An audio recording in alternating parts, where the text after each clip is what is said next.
I saved up $100,000 as a single mom on a public school teacher's salary. And if you watch this video until the end, you're going to get all of the tips that you need to do the same. After the 5 tips, I'm going to give you a shocking bonus tip that most people don't do. Before we get started, in this video, I'm going to give you practical tips that I actually used and implemented to save $100,000 as a single mom on a public school teacher's salary. This is not going to be a get rich quick scheme. This is not going to be a one click, go to this website and you'll be a millionaire. This is not going to be any of that. I am about to give you our practical, proven tips. A couple of other things. I realize that a lot of people are struggling right now, and $100,000 may not be attainable for everyone, but I do believe it is attainable for most. I'm going to tell you how. With that being said, if $100,000 seems too unattainable, then you can do what I did, which is save your first $40,000. Watch all the way until the end. By the end of this year, you will have $40,000 in your bank account if you follow my tips. I also want to say that I am not here to sell you anything. I am offering these tips free of charge just to help and empower women and people to reach their savings goals. In my work now as a realtor, I often see people who have the burning desire to purchase a home, but do not have the savings to do so. And so this is going to be specifically important if you have a goal that you're trying to reach and money is preventing you from doing that. But I'm not going to sell you anything. I'm not going to send you to any websites. I don't have a coaching program that goes along with this. This video is going to give you the tips to start.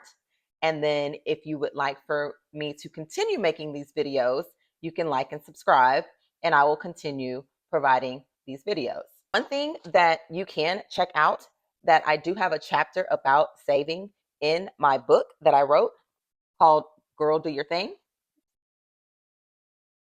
I will link it in the caption, but you do not have to purchase this book because the chapter about financial saving I'm about to give you in this video. So let's get into it. Number one, if you want to save $100,000, the first thing you have to do is set your intention. What do I mean by set your intention?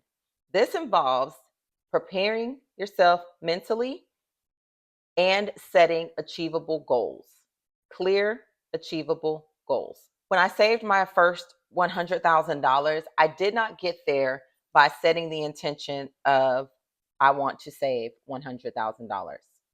I got there because I first set the intention. I had no clue that I would be able to accomplish this enormous feat of saving this amount of money. And this was 10 years ago. So $100,000 was quite a bit of money, but I did not set out to accomplish that. I set out to accomplish what I thought was my big, huge goal, which was I just want a lot of money in my savings account. And as I saw it start to grow, I told myself, hey, let's put a number on this. And so I said, let's see if I can save $40,000 this year. And that was my first goal. And that was how I got started.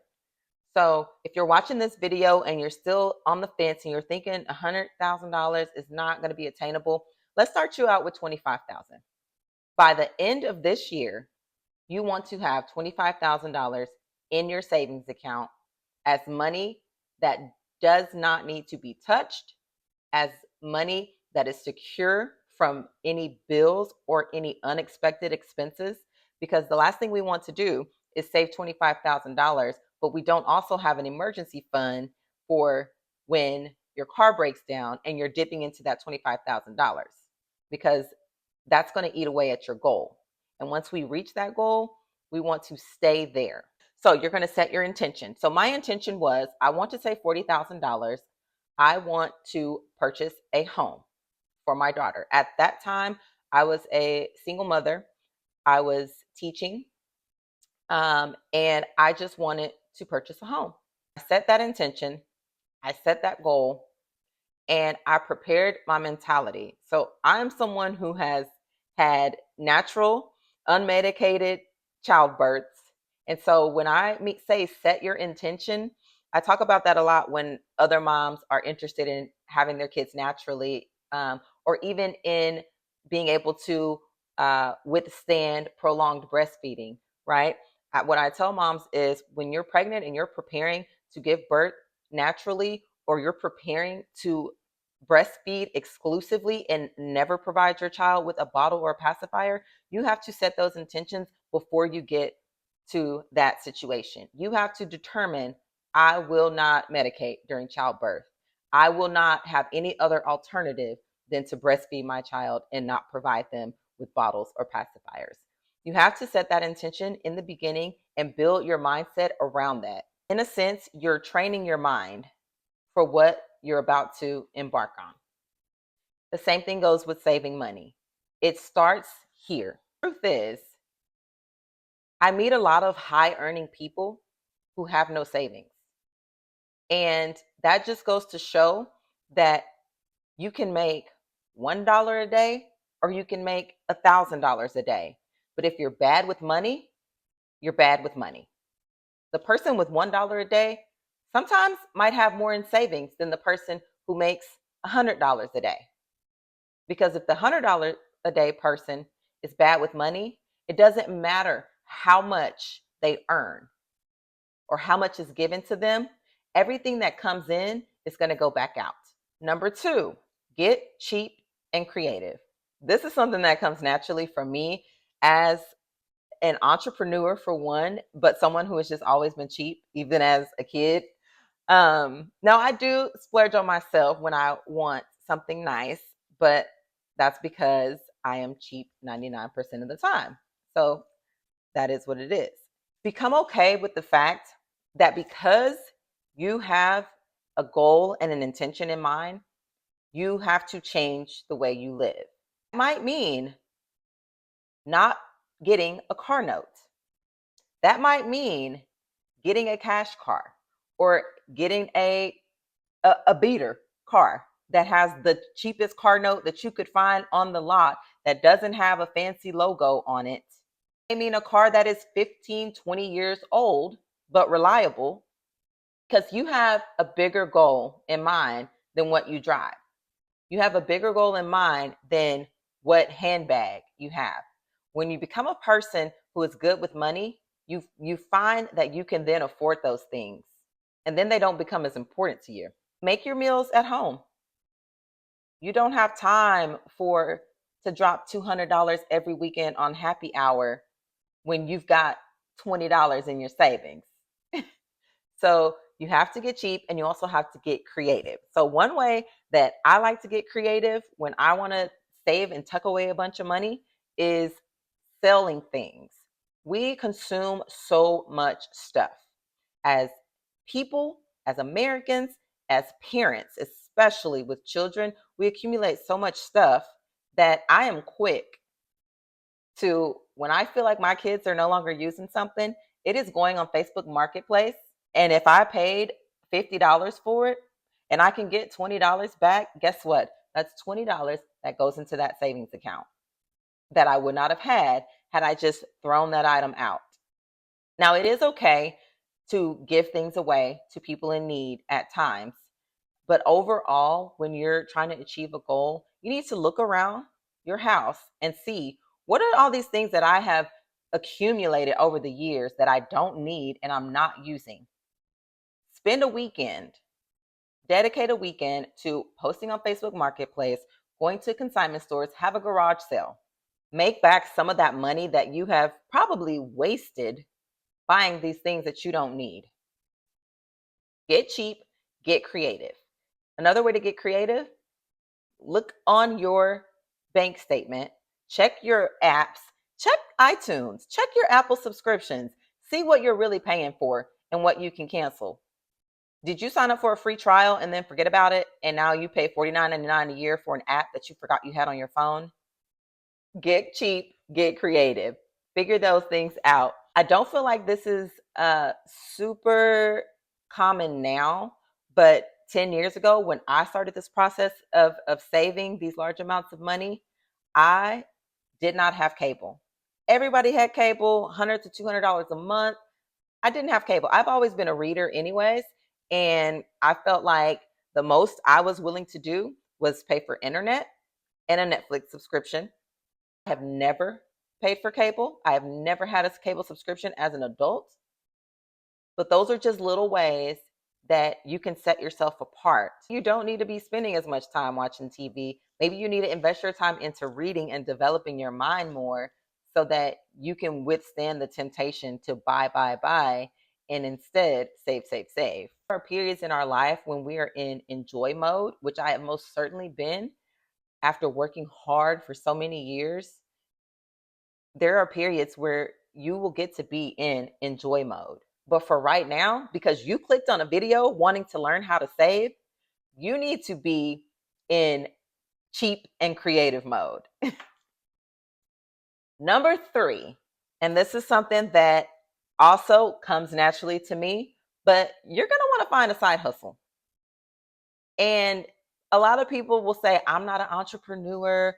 That life is not for me.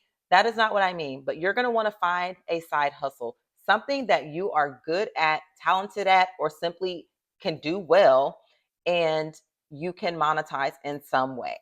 So for me, that was in college, being a hairstylist. I got on Craigslist in college. Probably shouldn't have done that, but hey, I can do sew-ins, I can do braids. Come to my dorm room, come to my apartment. I'll hook you up for the low. Side hustle. I've always been this entrepreneurial mindset. So even fast forward out of college, during my time as a teacher, I had actually started a online company kind of before the hair industry became so oversaturated and there weren't that many reputable hair brands. And so I found a specific niche in coarse yaki hair. Is how I got my start. And I don't know if y'all are day one subbies from the early 2010s, but Kinky Couture Hair Boutique. I was running this business while I was teaching full time. And this was an e-commerce business that I started. And in the 2 years that I was in business, before I became a single mom and was completely overwhelmed with being an entrepreneur and a full-time teacher and had to let something go at that point in my life.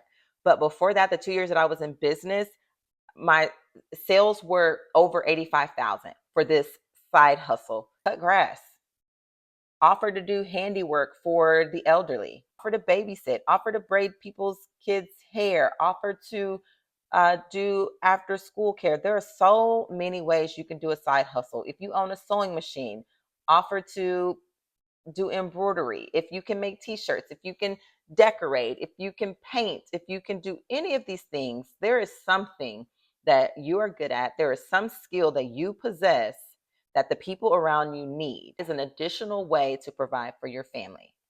Now, one caveat is you are not working these side hustles so that you can go out and spend more. These side hustles are 100% going to savings.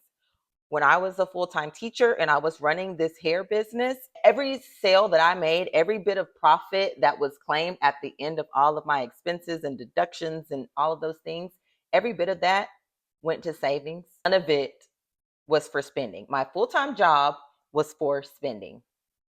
My side hustle at that stage was only for saving. And so at the end of that time, at the end of my first year as a teacher and running this business simultaneously, when I first became a single mom, I had saved $40,000. The next year from then, I was able to, in increments, reach $100,000. And it's a long-ish story that I would love to get into one day. But for this video, I'm just giving you the starting points. So for you to get to 25K, this is what I did to get to my first 40. Number 4 is you have to build a budget. I cannot stress this enough. The number of people who do not know what a budget is. A budget is a monthly account of everything you earn and everything you spend. You have to know where your money's going. And so it was basically a balance of how much money came in that month and how much was spent that month, and it had to zero out. There could be no extra over here or less over here. It had to zero out. Whatever came in had to have a line item on the budget. And I'll get more into that in tip number 5 and it will make more sense. But you want to build your budget. And when you budget, you want to account for everything. So I am not knocking my lash girlies, my lip girlies, my nail girlies. That's great. Put it in your budget, because unless you're tracking it, most people don't realize how much you really spend on these things. Actually sitting down, comb through your bank statement, your card statements, your credit card, your Cash App, your Zelle, your Venmo, comb through those things with a fine-tooth comb and zero in on exactly how much money goes out of your house in a month. Tip number 5, and I actually had to reference my book for the exact wording on this one. Tip number 5 is treat your savings as a bill. What does that mean? That means your savings does not get whatever is left over at the end of the month. Your savings doesn't get what's left after fast food subscriptions and TikTok shop. Your savings doesn't get what's left. Your savings gets what's first. So when you set your intention, and if we're going to say, I need to save $25,000 this year, we know that $25,000 this year is a little over $2,000 a month. So you're going to be saving $2,000 a month. You're going to have to raise your current income. You're going to have to lower your current bills and live under your means, not within your means. We're not living inside of our means right now. We're living beneath our means right now. So whatever your wages are, you're setting a goal to live below those for this year until you save this money. You're not living within the means of what your salary says you can afford to drive, or where your salary says you can afford to live, or how much your salary says you can afford to eat out. We're living under our means. You're going to have discipline to treat your savings like a bill. So if we're talking about saving $2,000 a month, that goes in your budget. $2,000 to savings. That goes into your budget. And every month when you get money and you pay your bills and everything else, your savings is a bill that needs to be paid, and it is due by the end of the month. And you need to find a way to pay it every month. Talk to people before that are like, I set a goal that, I'm going to put $500 a month in savings this year. And the first month that it's time for them to save that $500, their favorite artist will post a concert. And guess what? Those tickets are $300.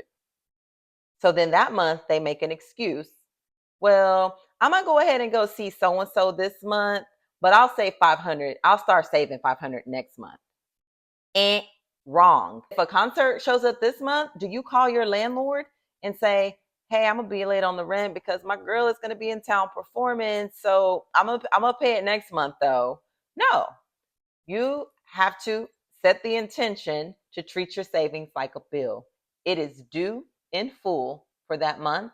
There are no exceptions. I promise you, when you develop this level of discipline, you will be so much better for it at the end of this. Whew. I feel like I gave y'all a lot. Now, for that final bonus tip that I know most people are not doing, money you are gifted. So I'm going to start small with this example. If you are someone who Granny sends you $100 every year for your birthday and you use that to go treat yourself, not this year. Any money that you weren't expecting to come in, someone blesses you and slips $50 in your hand at church, Any money you were not expecting to come in or is gifted to you or you find it in the middle of the street, that money does not get to be spent this year. That money goes directly into your savings. And guess what? If you do that, then on some of those months, you have a cushion for when something does come up. Personally, I would still save the 500 because I'm serious about my goals. But that's not the shocker of this big tip. The big shocker is a way that you can really cushion your savings account in one simple thing, and that is tax return. Now, I know people complain that, oh, I make too much, I don't get that much tax return, yada, yada, yada. And whether I was getting $300 on a tax return or the time that I got $3,000 because I was a new single mom teaching on a teacher's salary, whatever the amount is, whether you're getting back $100 or you're getting back 16,000 because you got 11 kids. I have 11 kids now, but whatever it is, you don't take that tax return and go buy a new couch. You don't take that tax return and put a down payment on a car that you're about to finance. You take that tax return and you act like you never even saw it. When they ask you where you want that tax return sent, you give them that number to your savings account and you pretend like you never even saw it. I have never seen a tax return. Whatever I get back, it immediately goes into my savings and I pretend as if it doesn't exist until I absolutely need it. So I know I gave y'all a lot. I know I probably ruffled some feathers, but I'm curious to see what you thought about this video. I want to talk to y'all in the comments. Are you a super saver or are you a savvy spender? Yeah, I just want to know. What do you think? Like, is it important to save or are you just like YOLO? I could be gone tomorrow, so I'm gonna spend every dime and not leave anything to my kids. Y'all meet me in the comments. Let me know what other kind of content y'all would like to see. I know I do a lot of hair content and things like that, but I'm just wondering if y'all would like to see more lifestyle, more finance tips, motherhood, being an entrepreneur, being a stepmom. Any of those things are interesting to y'all, let me know in the comments, and I will see y'all in the next video.